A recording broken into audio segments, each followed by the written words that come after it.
George R.R. Martin's one big condition for Game of Thrones, and how it was ultimately wasted before Game of Thrones became the cultural juggernaut that defined a generation of television, its path to HBO was far from certain.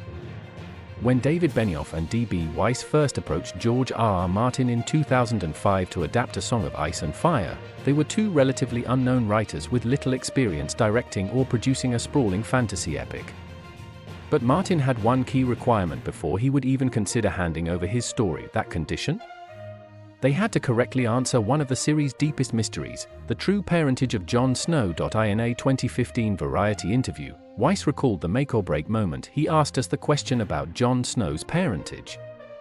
Maybe if we had gotten it wrong, he would have let us do it anyway. But I think getting it right probably helped.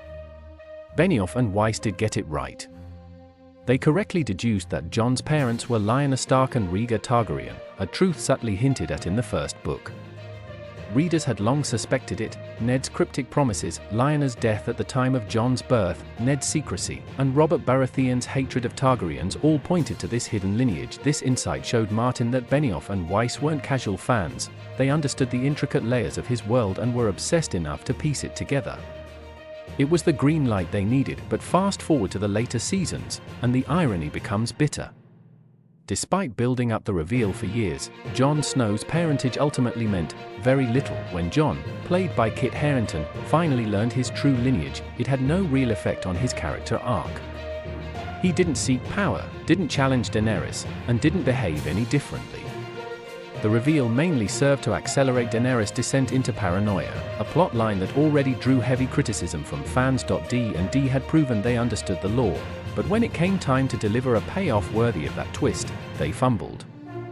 Jon's story ended with him heading back north, disconnected from the Targaryen legacy that had once seemed so significant. Could it have played out differently? Possibly, but until George R.R. Martin finishes The Winds of Winter and A Dream of Spring, fans are left guessing. Maybe Jon's lineage will hold more weight in the books. Maybe it'll change Westeros. Maybe his ending won't be quite so empty, but for now, one thing remains clear: even when you ace the test, the final project still matters.